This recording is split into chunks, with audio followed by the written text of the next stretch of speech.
Viewer discretion is advised. What up, Heel Faction? Welcome back to Heel Shit. Why do we call it that? Because bad guys do heel shit.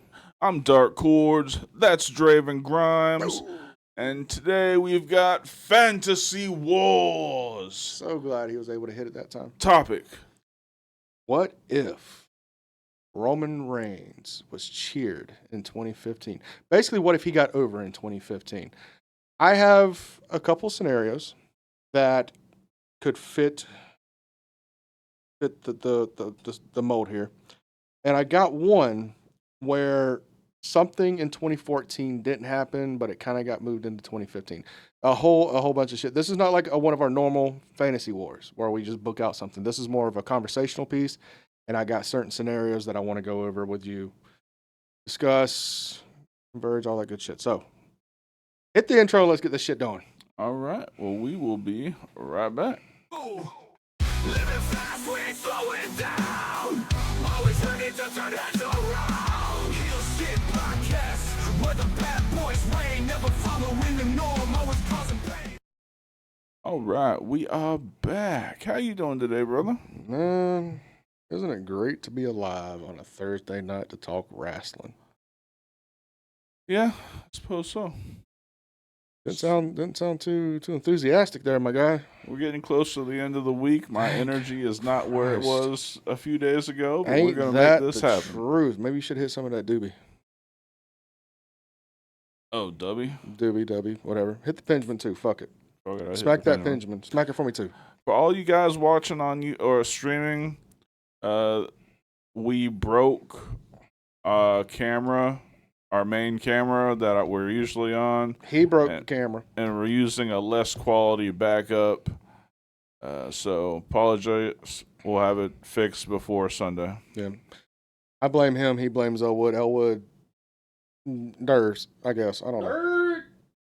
Fuck. I thought he wasn't here. What's up, Lewis? Good to see you, bro. All right. So, Roman So Reigns. What if Roman Reigns actually got over in 2015? Well, first off, let's acknowledge our tribal chief. That's enough of that. It's really weird because if we didn't do this, if we didn't go through this phase of John Cena-ing him down our throats, I don't feel the mold would have been casted for what would eventually become the tribal chief. With that being said, let's kind of rewind the clock, so to speak, and kind of give a little backstory as to why this happened. So, Royal Rumble 2015. How well do you remember this pay-per-view? Vaguely. Okay. So, this is what happened in the Rumble. This is one of my scenarios. I'm going to present it to you. Okay. What happened was Roman entered late, tossed out every fan favorite and won. While the crowd was still reeling from Daniel Bryan's early elimination, the booking made it feel like Roman was the corporate choice over the people's choice. And I say that because remember, they were so pissed off after Daniel Bryan got eliminated, not a single person got cheered at all, with the exception of when The Rock's music hit for them to go help Roman Reigns.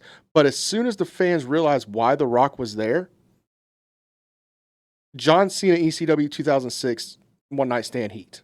Yeah. It was brutal. So that's what really happened. So I'm going to give you an alternate scenario. Ponder it over. Give it some thought. And when I get done with this, we will converse. Okay. Daniel Bryan never enters the Royal Rumble that year. Maybe loses a hard-fought match earlier in the night to Seth Rollins or something like that, keeping him out of the Rumble and avoiding the disappointment. Okay. Roman enters much earlier, probably about 10, 12, something like that, and has a long, gutsy run instead of a last few minutes burst. Because I think he came out like 29 or 30 that year. Okay. The final three are Roman, Bray Wyatt, and Rusev. Okay. Roman wins by surviving the 2-on-1 beatdown because at the time Bray Wyatt and Rusev were both heels. Okay. Fighting from underneath instead of looking unstoppable. We didn't get that Superman Roman Reigns. Post-match, The Rock comes out not to celebrate, but to help fend off another attack, making it about the fight, not the coronation of Roman Reigns. Okay. How do you feel about that? Because remember, Royal Rumble's when all this shit started with like, fuck Roman Reigns kind of thing. Yeah. If we kept Daniel Bryan out of it, I feel that disappointment of him not winning that year would have made the outcome very different. And also with how Roman was booked to be basically Superman in this match, kind of killed it. Yeah. But if he was able to take it and run the distance with it and, survive a good 35 minutes in this match and still come out on top. And if you needed The Rock to come in there, I only put them in there just to, kind of keep some canonish to it and have him come out, like I said, not to coronate Roman Reigns, but to help fend off another attack. Okay. I think that would have been a good footing for the rest of the year. We could have eventually worked up to Roman Reigns and Daniel Bryan, not saying Mania. Because if I remember correctly, this is the WrestleMania that he worked Brock Lesnar for the title, I believe. And if that's the case, and if Roman got over as much as I kind of planned this out to be, I wouldn't have Roman win. Yeah. I would have him have the long chase. Your thoughts? I like how you've negated the worst parts about that show. You're right. The fans desperately wanted Daniel Bryan to win that match. Mm-hmm. And the boos after while Rock was raising Roman's hand, like it was just, it had to have broken Roman's heart at the time. Mm-hmm. So you're taking away the Daniel Bryan factor. You're taking away the golden boy by making him come out much earlier. Mm-hmm. And book it to where he has to overcome a lot more.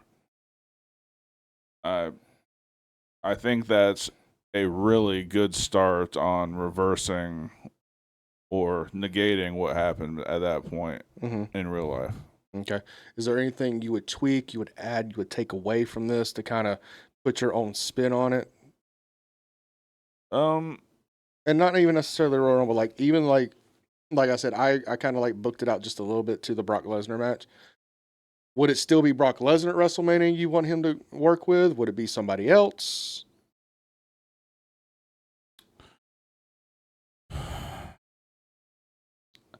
I'd have to remember who was in the main event scene at the time, but I think as far as the Royal Rumble part, I would have made, obviously don't start him at 1 because he's not a little guy that can go that long, but start him in the middle of the pack, make it book it to where it's an unbelievably uphill road for him. Mm-hmm. That he desperately has to do almost otherworldly kind of things to win. Everything has to go his way. He's got to, I think by the time the Rumble comes down to the end, I think the fans would be cheering for him. Right. I don't know enough. I can't remember enough about what the main event scene was to respond to him and Brock. This wasn't the cash-in, was it? Yes. Yes, it was. So this was the Seth Rollins cash-in? This was the Seth Rollins cash-in where he stole the title.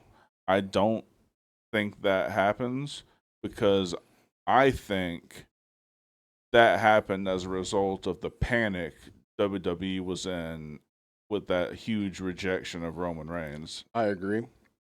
But like I said, I wouldn't put Roman over Brock at WrestleMania that year because I don't think he was ready. No, I can agree with that, but I don't think the cash-in happens in this scenario. Well, what if we played it like this? and we still get the cash in. Match goes as planned. Brock goes over. Roman's out of the picture now. Then Seth cashes in.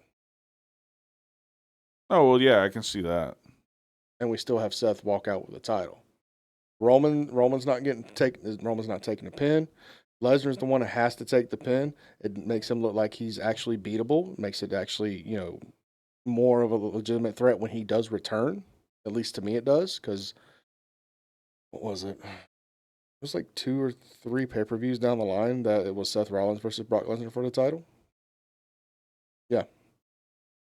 So as long as Roman doesn't walk out as champion in 2015 at WrestleMania, I'm fine with whoever actually does walk out, whether it's Seth or whether it's Brock. I would be completely okay with the cash in after the match. Mm-hmm. Yeah, that still accomplishes the same goal, but I don't think it happens the way it happened. Yes. It's not the heist of the century Right. at all. It's just a normal cash in. But if that's the case, that kind of takes away a little bit of the architect shit from Seth Rollins. Yeah. Because he outsmarted both of them to win the title. He took out the strongest guy. He pinned the weakest guy, so to speak. And to be fair, they've been open about it. That moment at WrestleMania where Seth think Roman was like a very important moment for both of them. But flip-flop it then. If Seth's walking out with the belt either way, say Roman beats Brock. And then Seth cashes in. We still get that moment. Yeah, you can still get that moment. But I don't think it's as impactful for Seth. Right. If it's Roman that he's beaten for it. I agree. Okay. Good shit. Good shit. So you want to run this to a first commercial break? We'll come back with another scenario. All right. Sounds good. We'll be Awesome. right back. What up, Heel Faction? Today's day and age, internet security is of paramount importance. That's why today's sponsor is Surfshark VPN. Tell them about it, Draven. It was really quite simple. VPNs are the way of the future. Keeps your stuff secure, safe, and out of hackers' hands. You want to go watch Netflix over in Japan? Flip that shit over.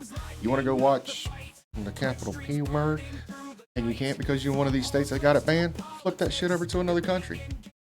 Really quite simple. Absolutely. Keeps your information safe, out of the hands of hackers.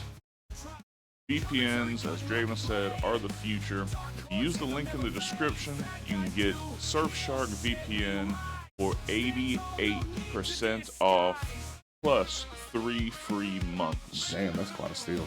Yeah, we're talking about less than $2 per month plus 3 free months. If you sign up using the link in the description. Safe surfing, happy surfing, keep your shit safe. We'll get back to the show. All right, we are back. Want to remind everybody about the YouTube memberships. You can click this button down here that says join. We've got 2 tiers to choose from, and we'd love to have you as a member. Each tier comes with some really good perks. So check them out and join the Heel Faction. Good shit. Good shit. So I really enjoyed that first scenario. So what do you got next? Well, we're going to have to rewrite a little bit of history for my next one. Okay. Let's not break up the Shield in 2014. Okay. Let's break them up later in 2015. And this is why. This is what actually happened with the Shield breakup. Roman was pushed as the next big thing immediately after the Shield split up in mid-2014 before he really had a chance to develop naturally as a singles babyface. Can we agree on this? Yes. To me, it felt very forced. I did not enjoy that run. I enjoyed more of Moxley's singles run afterwards, Ambrose, whatever. But he got put in immediate title contention with Seth Rollins. Mm-hmm. Well, not really title contention, but you know what I mean, for the Money in the Bank briefcase and shit like that. Great feud there. Great chemistry. Meanwhile, we got fucking John Cena over here fucking cooking goddamn Roman Reigns. Doing this better part-time than he ever could full-time. Right? So what if we didn't break up the Shield yet? Okay. What if we delayed the break up until after WrestleMania 31? We have the trio go into 2015 as a dominant babyface faction, feuding with the Authority and protecting each other from constant heel ambushes. Roman's WrestleMania moment from WrestleMania 31 wouldn't be with Brock. It would be a Shield triple team win against Triple H, The Big Show, and Kane, where all three of them ate Shield bombs. Okay. And we stack them like cordwood. Like cordwood. There's not a solo match against Brock yet. This lets the crowd cheer the unit while still building Roman Reigns up as the guy down the line when it actually does break down. I would probably break it down around SummerSlam. And that kind of bleeds into our Shield fantasy wars from a week or two ago. What do you Say think? that part again. Remember when we did the what if the Shield didn't break up in 2014? Yeah. This kind of bleeds into that a little bit. I kind of pulled a little bit from that. Okay. So take what you remember from that going into this. Okay. How do you feel? It's a huge change to history, which obviously we like here. I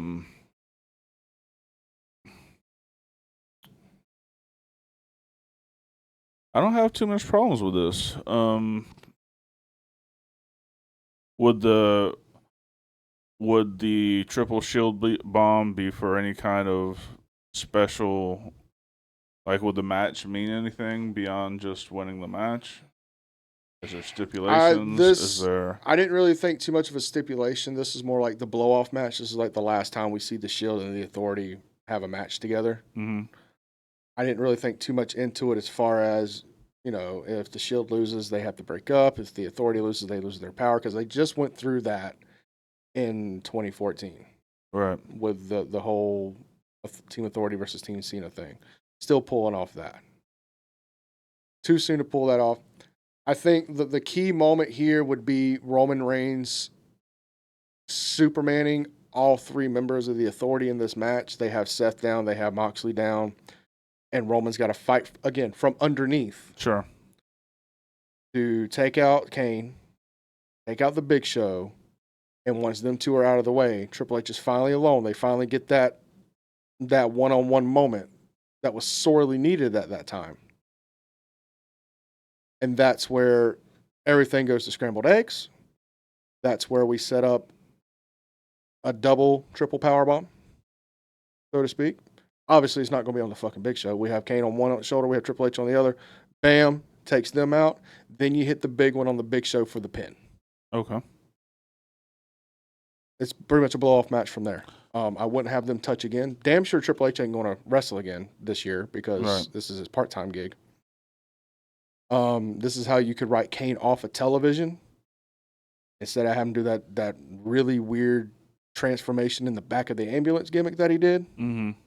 and bring him back down the line as Demon Kane to face Roman Reigns once the Shields broke up.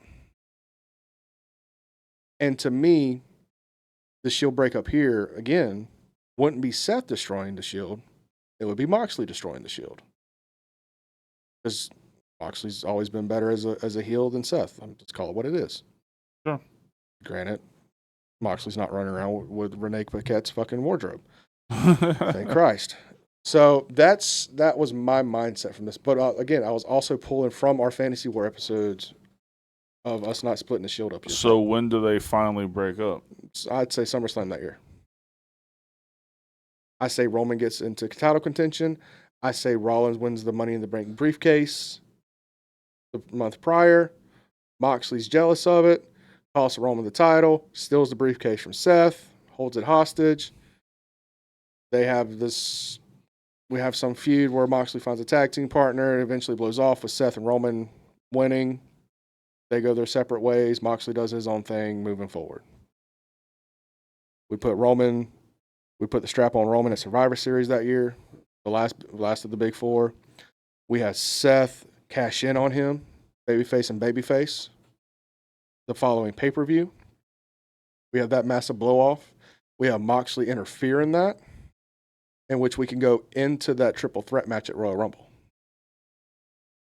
The only problem I have with even when we did the Fantasy Wars about the Shield, like we don't get that backstabbing moment, that chair shot to the back, the turn to the Authority, and I think that was in and of itself a very important moment. I agree with that. So that's my only issue with rebooking the Shield and keeping them together and breaking them apart like a normal faction. Is you miss that moment, and that's a historic moment. No, I can respect that. Yeah, but no, other than that, it flows right. It could be booked perfectly. Okay.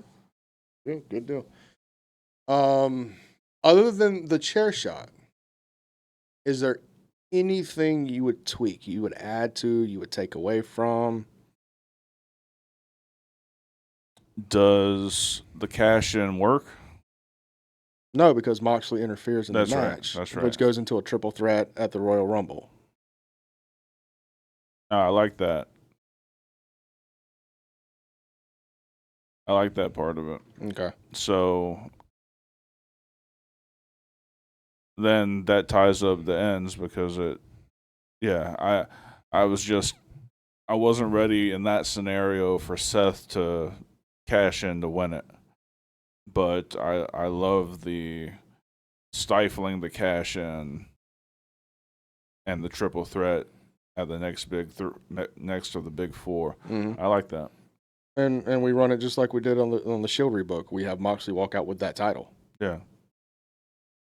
And that could set up potentially another 3-way at Mania, or you can just run Roman Moxley. Yeah, I like that. I'm on board with that. Okay, good deal. So I got 2 more. So let's run this. See how you like it. This one kind of ties into what I was saying on the first one with Daniel Bryan. So with Daniel Bryan, this is what actually happened at WrestleMania 31. Daniel Bryan returned and lost early on the card. Lost early in the card to win the IC title ladder match. Did not win that. Putting it in this one. Fans still wanted him in the main event, so Roman was seen as the replacement in the main event against Brock Lesnar. Okay. Here's where we go into Canada, basically. Bryan is put into a respectful, competitive number 1 contender match with Roman Reigns at Fastlane instead of a throwaway feud with Kane. Roman beats Daniel Bryan clean in a 30-minute war that ends with Bryan raising Roman's hand, basically passing the torch to him. This legitimizes Roman to the fans and makes the WrestleMania 31 match earned, not forced, with Brock Lesnar. Yeah, you're just going back and you're picking out the major moments that turn fans against him and correcting those. I like it. Mm-hmm. So if we did this, and we did the main event with Brock Lesnar, do we pull the trigger on the cash in? That's the big question for this one too. And if we do, who does Seth go over on the cash in? Because to me, the first one, it made more sense to Brock to win the title for Seth to cash in. But in this one, this feels more like Roman's moment being taken away from him if he won the title. Yeah, I think you do the cash in like the heist. Like mid-match? Yeah, just the way they did it originally. I think by that time the fans would be on Roman's side, and it just builds the sympathy. Okay. You know, you have Seth still walk out. You have him pin Roman. You know, I don't have a problem with that even. So yeah, I'm good with that. So here, I would change it. Because of the way this was built up, because the way Daniel Bryan passed the torch to Roman Reigns in this theory. I would have Roman win the belt. Have Let- Roman what? Win the belt. Win the belt. Okay. Have him have that moment. And then have Seth Rollins do what he did to CM Punk. Go down there, beat the dog shit out of him with the fucking briefcase, hit him with a curb stomp, and pin him 1, 2, 3. You still kind of get the heist of the century feel because it was shown that Roman Reigns is the guy now. Right. He's the main event guy now, leading this new generation. And Seth Rollins stole that moment from Roman Reigns. Yeah. But because of this, and this is how we can tie another piece of history in, because if you remember, WrestleMania 31 was the last time he used the curb stomp for 3 years. Oh yeah. Mm-hmm. What if Roman Reigns, kayfabe, sold a concussion because he ate the curb stomp on the briefcase, which forced WWE to put the curb stomp into the ban list, keep him off television for 3-4 months, have him return at SummerSlam, had that massive rematch. Yeah, he's gone away. He's been missed. Mm-hmm. Yeah. That gives Seth time to grow as a champion. He goes through the whole feuds that he did all the way up into SummerSlam. Because remember, the SummerSlam that year was him and John Cena. We don't put John Cena there. We have John Cena do the United States Open Challenge, and that is it. Okay. Benjamin shit. We have Roman Reigns return the night after the previous pay-per-view that he worked Brock Lesnar. Invokes a rematch clause. Triple H comes out as the authority, says that's not going to happen. You got to earn your spot. Roman Reigns hands him a fucking envelope with a lawsuit inside. Unsafe work environment. He went a little corporate on this. He's playing the game, so to speak. Give me my title match. I don't follow through with this. Title match is fucking made. For that one night only, the curb stomp is unbanned. Per the authority. But here's the kicker. You let Roman win that match with the curb stomp. Yeah. Yeah, I was hoping that's where that was going. Mm-hmm. That's the way I do it. That's dope. Thinking long term. I always do. Yeah. Killer. All right. Well, let's throw it to a commercial. We'll see what you got next. Okay.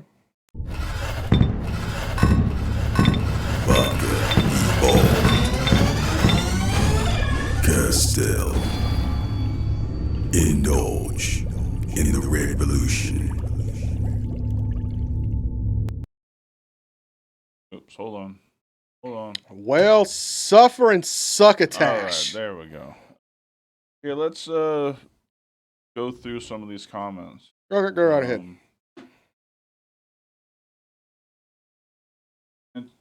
Anthony says, wait, I'm confused. Why do you like Roman when it's... I don't know if I was on the mic enough. Good enough. Wait, I'm confused. Why do you like Roman when it was a curve stomp, but that's not his finisher? I'm confused. Because at that time, the curb stop was banned, but in this scenario, it would be a one night only that they can use the curb stomp. So what better way to kind of go over on the bad guy than to use the unbanned finisher to put him down? And the way I was thinking through this is, what's the ultimate revenge for Roman Reigns that's been off of television 4 months with a concussion caused by the curb stomp? What's good for the goose is good for the gander. Yeah. You were good. It was good enough for you to hit me with a curb stomp to take the title away from me. I'm gonna do the same thing to you. It also says, how would you book Dean Dean in this situation? The impacts how you book Roman and Seth. Moxley was nowhere near Seth or Roman at this point in time around WrestleMania 31. Yeah. He was in the IC title ladder match. That's where he was. He was stuck in mid card. These two, and I've expressed my anger on this. Moxley got the short end of the stick here during this time frame. He was just seen as another mid-card guy that wears jeans and a tank top, and that's all WWE saw in him. That's all Vince saw in him. Roman was getting tailor-made to be the guy. Seth was going to be the yin to his yang. So for that, I wouldn't touch Moxley's booking at all. Yeah. Now, unless you're referring to the Shield scenario, at that point, like I said, Moxley's the reason for the Shield breakup. Moxley's the reason the cash-in failed, and Moxley still walks out with the WWE title after the triple threat at Royal Rumble, setting up Roman and Moxley. Yeah. Yeah, they all play. Let's see what else. James says Reigns winning at Mania 31 with full fan support would have changed everything. Yeah, but the tricky part is how do we get him in that position with full fan support? That's the tricky part of this fantasy is how do we make Reigns basically over because he was not at all. I think either one of the scenarios that involve the Royal Rumble or Daniel Bryan works well. If I have to choose one that's going to work better than the other, it would have to be the Daniel Bryan one because he has to put a lot more work in there. He has to put in a lot more oomph. He has to show more that he's ready for that next step in his career. Right. Rather than just winning a battle royal. What else you got? Let's see. Is Roman still face by 2016, or do fans turn on him anyway? That's a good one. Let me think on that. We do the Shield one. Obviously, Roman's still babyface because Moxley's. If we run either one of the other scenarios, whether it be the Rumble or the Daniel Bryan gimmick,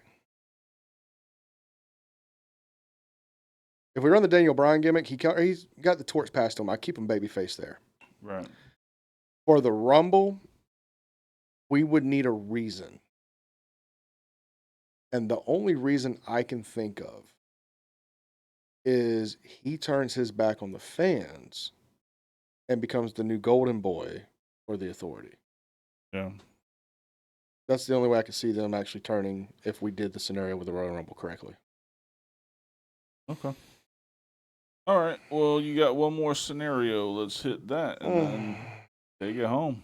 All right. So let's reframe the match at WrestleMania 31 with Brock Lesnar. Here's what actually happened. Roman walked into WrestleMania 31 as the unshakable golden boy against the beloved Brock Lesnar, who was killing everybody. So let's switch some shit up. Leading into WrestleMania, Brock Lesnar destroys Roman twice. Similar how he did Cena and... Elwood, what the fuck are you doing, son? You have approximately 3.7 seconds. What the fuck are you doing? Dude, What the fuck? what are you doing? We're live right now, dude. Are you getting ready for it? You know what he's doing. I know what he's doing. He's trying to measure. But Get your boy. Get your boy. Stop. Get it and go. Grab that too. Grab the sign. No one's gonna bite you. Just. Thank you, Elwood. 2, Thank you, Elwood. 3, Appreciate that. 4, 5. Oh, he got an extra strength Ben Gay. Jesus Christ. Oh. Hey, he's old. He sleeps on the ground. What do you? I expect the hooked on phonics to actually start working. He makes actual fucking words and syllables and shit, not just. He's gonna come back. You know he's what? Gonna I come can't back wait. next week talking like Keith Lee. Indubitably, sir. And that's fine because you know what? Next week starts, right? What? Well, remember, he went and spent $5 fucking grand for wrestling training, right? Yep. He wants to be a fucking pro wrestler, right? Yep. So I took it upon myself Oh, Jesus. And I sent that motherfucker all of this blob to a legitimate training school, and he's been accepted. He starts next Monday night. Oh, shit. Oh, you excited now, motherfucker? You fucking wait. You wait, because I promise you, come Tuesday morning, you're going to wish for death. You ain't going to move. Everything down to your ball hairs are going to hurt. I promise you. Not the ball hairs. The ball hairs. not the ball hairs. Oh, God. I remember when my ball hairs hurt after my first day of training. Memories. I shaved. I didn't have to worry about that. Yeah, well, the training put some hair on my nuts, so. Goddamn. All right, getting back into this. We're reframing the Brock Lesnar thing. So what if, leading into Mania, Brock destroys Roman twice, similar to how he did Cena at SummerSlam the previous year, showing Roman Reigns is mortal, getting the sympathy. Roman cuts an intense promo without the suffer and succotash about earning respect and getting back up every time you knock down. The typical proto babyface promo every time you get the shit kicked out of you. So at WrestleMania, Roman survives multiple F5s and kicks out and fighting like an underdog. He's basically Sami Zayn at this point to Kevin Owens. Seth Rollins still does the cash in. Seth still pins Roman. But because of how intense this fight was and how many times he kicked out of not just F5s, but German suplexes, countered Kimura locks, the crowd still leaves respecting Roman Reigns' toughness. Right. How do you feel about this?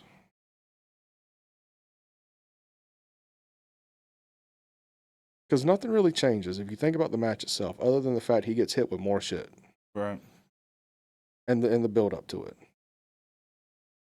But really, what's led up since the Rumble to feed that, make him that babyface? The multiple beatdowns like he did to John Cena. Oh, okay. Because remember when it was Brock Lesnar, John Cena at 2014, the birth of Suplex City. 13 German suplexes, 2 F5s. Right. And then the following pay-per-view, rinse, repeat. John Cena got 0 offense in both matches. Right. But instead of matches, these are interferences. These are just beatdowns during matches that Roman was had with other people. Okay. But he doesn't stay down. Brock Lesnar, no matter what he can do, how powerful he is, how dangerous he can be, he can't keep Roman Reigns down. And that's what leads into that prototypical babyface, I'm going to get back up every time you knock me down promo. And that's the go home. In order for you to pin me, you're going to have to kill me.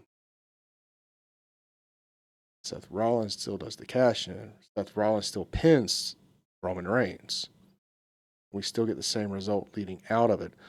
But the fans have more respect for Roman now for how much brutality he had to go through with Brock Lesnar. Because nothing Brock Lesnar did kept Roman Reigns down. It's the one thing Seth Rollins did that kept Roman Reigns down. I like the subtle psychology in that. Okay. Very subtle.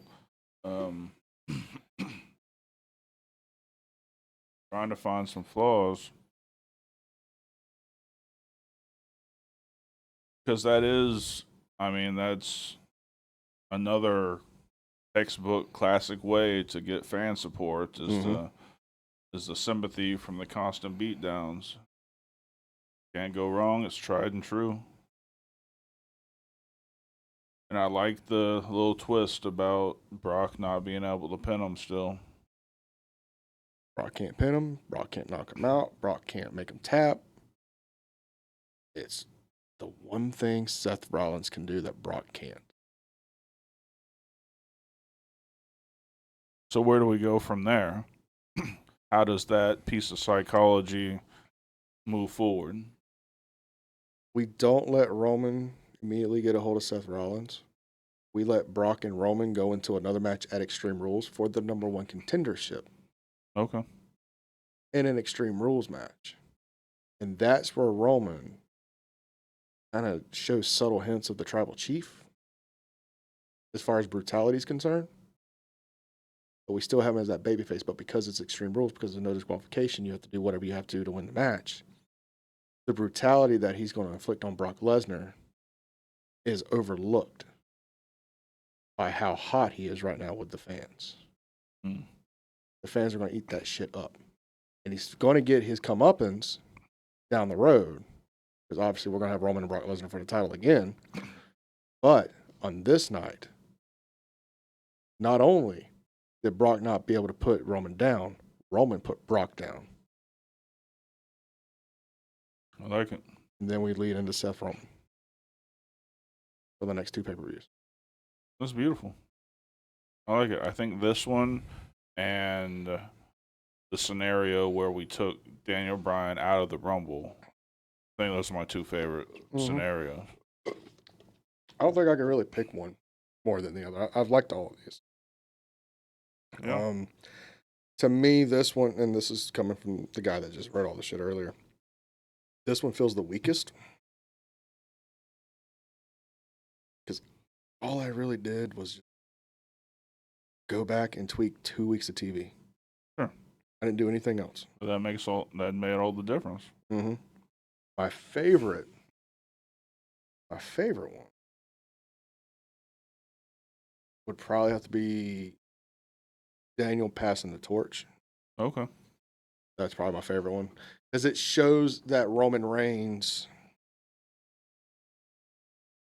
not only can work, can go, but it also shows that Daniel Bryan is ready to pass that torch on. Because remember, around this time, he was dealing with real bad concussions and shit like that. He wasn't going to be on TV much longer anyway. So this was a great way to go ahead and just write him off and let Roman excel.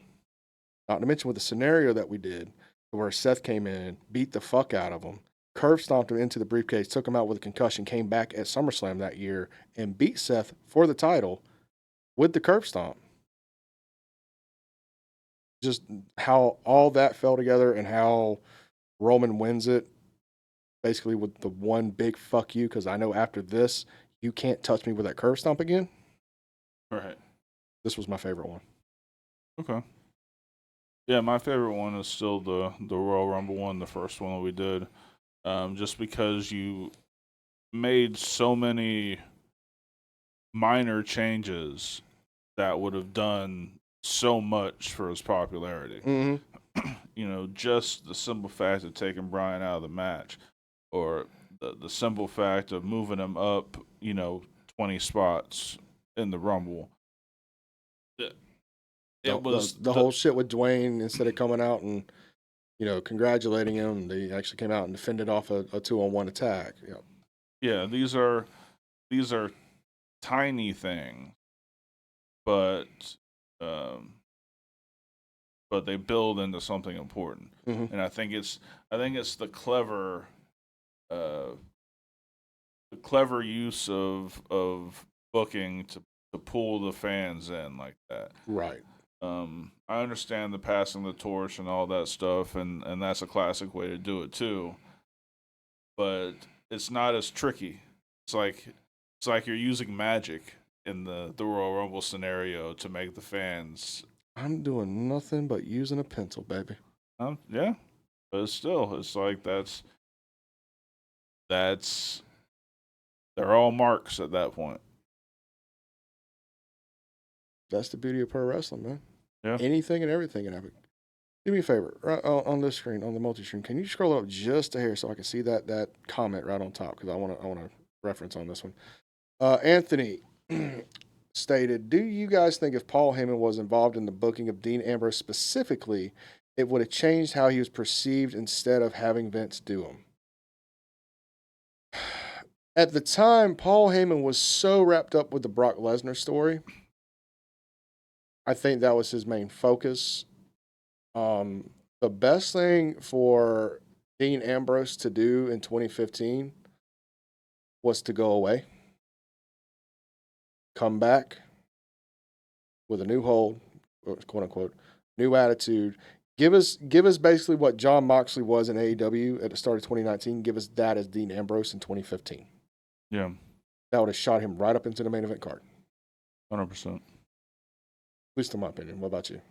Yeah, I mean, Dean Ambrose was not John Moxley. No. I mean, they had him with hot dog carts and shit. Like, To be fair, the comedic stuff was kind of funny. yeah, but it still wasn't John Moxley. And he's at his best when he's John Moxley. I agree. But I mean, we kind of got glimpses of that in like 2016, 2017 when like he off TV for a while, came back as Seth Rollins' mystery Yeah, manager, I guess. Like you could start to see it there. yeah. And then Vince fucking took a left turn on that shit. Killed me. All right, is there any other comments on there that you want to reference on? No, I think we popped all the good ones. Cool. Well, Who would have been Roman's first major feud as a true babyface in 2015? I mean, you got to stick with Brock Lesnar feud of that. Most of the time, high percent. 2015. At that point, to go ahead and give him someone new to work with, Bray. Could have been good. Mm-hmm. Because remember, WrestleMania 31 is where Taker and Bray worked. And I think Bray could have came off on that. Even though he lost, he could have came off on that and then worked the program with Roman Reigns after WrestleMania 31. Yeah, no, I agree. Let me think.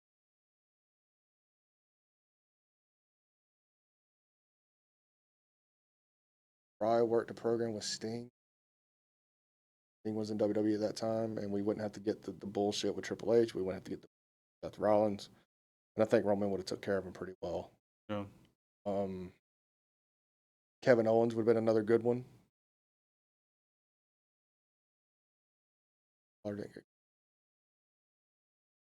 Brock is the easy answer, obviously. Yeah. And when the time came and they needed to pull the trigger on it, John Cena. Sure. All right. Well, fantasy sufficiently booked. Good deal.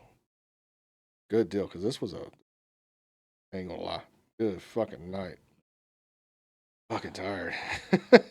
Well, do you want to hit the abridged version of the pleasantries and let's get out of here? Pleasantries? Fuck it. Find us on all the social media platforms at Hill Shit Podcast. Buy all the merch down there in the link below at the Streamlabs. Don't forget the YouTube premium memberships. $1.99 gets you almost everything, including merch at cost, the stickers, the emojis, the premium video, stuff like that. You got the $4.99 tier with the personal phone calls and shit like that. That. Am I missing anything? Oh, Booker's Table. Just go watch Booker's Table at this point. Fuck it, I don't care. Next week we have HSP, which we're going to do the pros and cons of 2-night pay-per-views. I'm still waiting to see if our two guests have confirmed or rescinded those invites. I'll get with that tomorrow and get tomorrow afternoon. We have WIW with Edgar from the Snug Wrestling Podcast, aka I love Logan Paul so much I coddle his nuts. Testes, if you please. Bullocks. Them's your nuts. As well as next Thursday night. Fantasy Wars. Yes, and you're going to like this one. Huh? I'm going to like this one because I'm going to fucking cook on this one. What if Triple H ran creative in the 2000s? They speculate on how early control by Triple H would have shaped the ruthless aggression era. All right. I'm going to go ahead and just bring a couple shovels in here. And we just start digging holes for motherfuckers because that's all it is. Triple H digging holes. He's burying No, I'm kidding. It's going to be interesting, though, for that one because at the time, the early 2000s, he was always in title contention. He was always in the main event slot. Mm-hmm. And he was always, quote unquote, burying talent, which the talent that he worked was lifted every fucking time he worked them. Now, what they did after that was up to said talent. I don't understand it. Yeah. So that's gonna be interesting. We're gonna fucking cook on that one. Yep. Okay, I'm done. All right. Well, hope you guys enjoyed as much as we did. For Draven Grimes, I'm Dark Chords. This has been Heel Shit. Why do we call it that? Bad guys do heel shit. Peace. K-pop sucks. Shit podcast, where the bad boys reign, never following the norm. Always